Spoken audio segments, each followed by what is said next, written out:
The little door that opened at midnight. Every night when the moon climbed high above the sleepy village of Willow Glen, all the children fell asleep, except for one. Her name was Lily, not because she didn't want to sleep, but because every single night she heard someone whisper, "Lily, don't fall asleep yet." She would sit up in bed. The room was silent. Her parents were asleep. The wind had stopped. Then, tap! Something tapped her window. Once, twice, 3 times.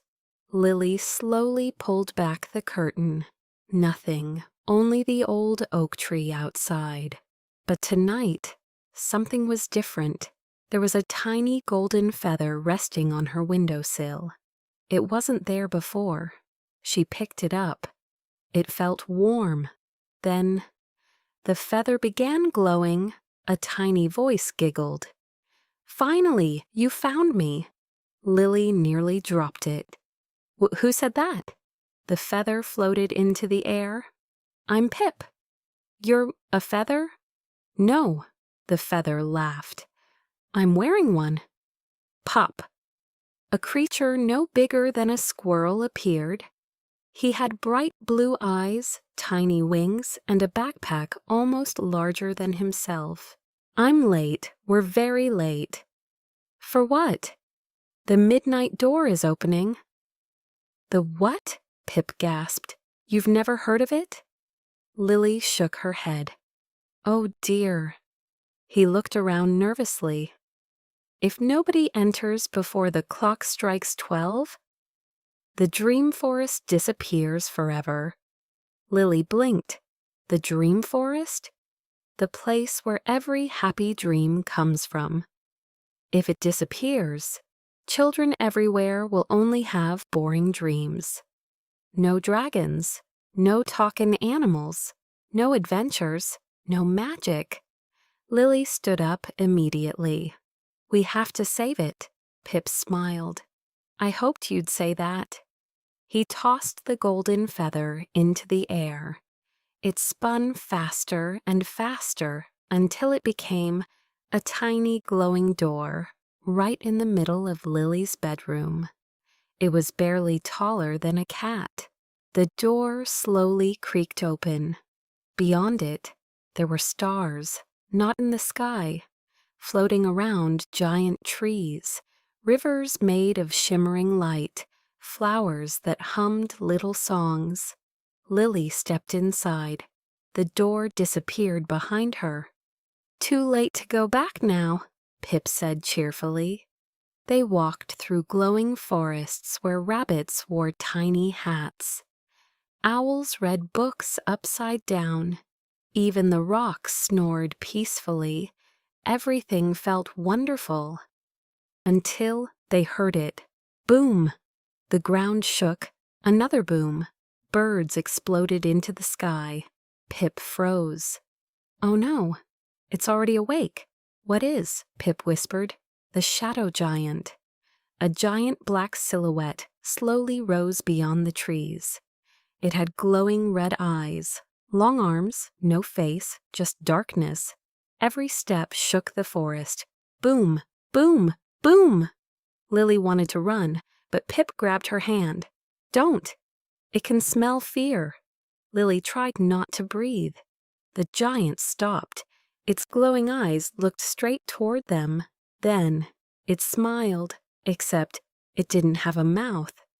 The smile simply appeared, and that was somehow even scarier. "It sees us. Run!" They sprinted. Branches reached for them. The giant crashed through trees. Boom! Its enormous hand slammed the ground just behind them. Leaves flew everywhere. Lily's heart pounded. They reached a sparkling river. "We can't jump that." Pip emptied his backpack.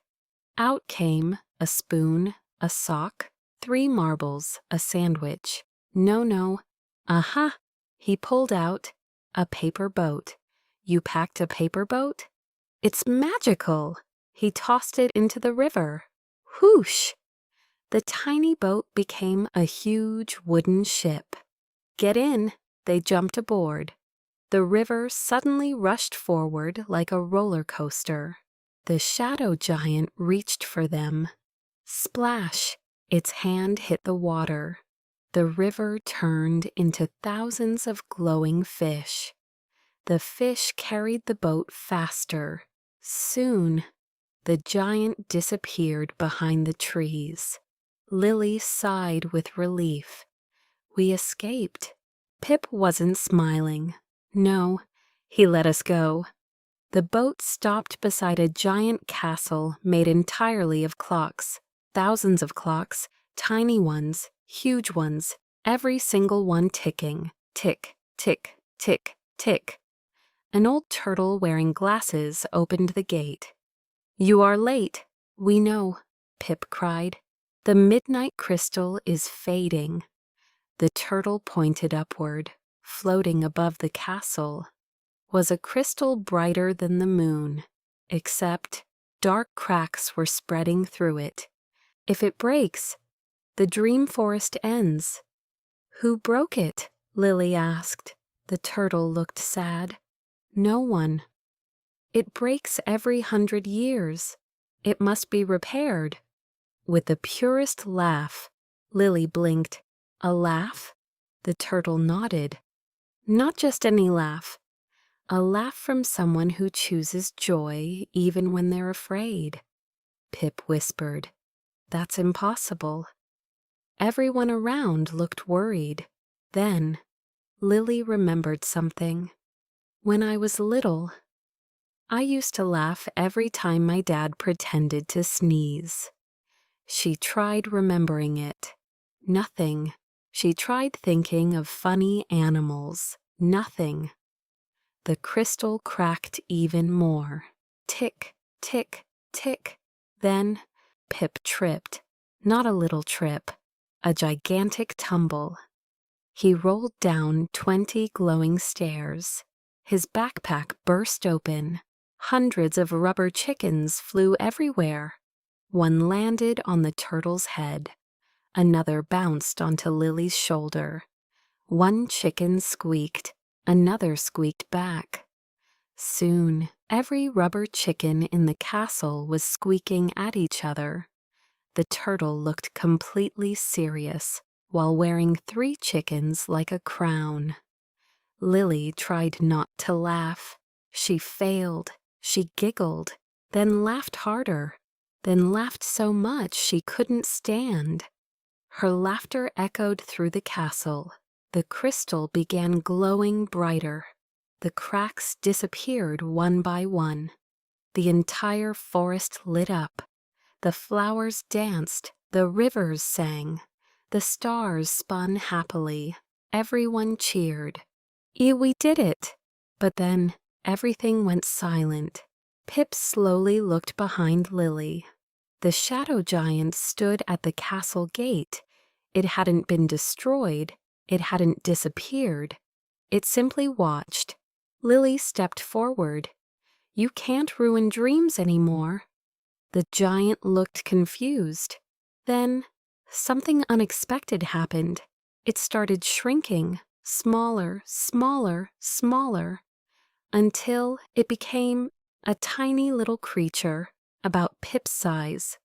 It wasn't scary anymore. It looked lonely. I wasn't trying to destroy dreams, it whispered. I was trying to find one. Everyone stared. The creature looked down sadly. I've never had a dream. Lily knelt beside it. Then come with us. The creature blinked. I can? Of course. That night, for the very first time, the little shadow laughed.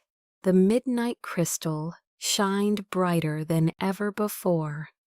The dream forest welcomed its newest friend. And from that night on, whenever children dreamed of adventures, flying dragons, talking animals, hidden treasure, or mysterious forests, it wasn't just Pip helping. A tiny shadow with glowing eyes helped too, because sometimes the scariest things aren't monsters at all. Sometimes they're just lonely, waiting for someone kind enough to say, "Come with me." The next morning, Lily woke up in her own bed. The glowing door was gone. The feather had vanished. Had it all been a dream? She smiled and stretched. Then she noticed something on her pillow. A tiny blue backpack. Inside it, one golden feather and one very squeaky rubber chicken. Lily laughed. Somewhere, far away, in the dream forest, two tiny friends laughed too. And if, one quiet night, you hear tap, tap, tap at your window, don't be afraid. It might just be Pip, looking for the next brave child to help keep dreams alive. The end.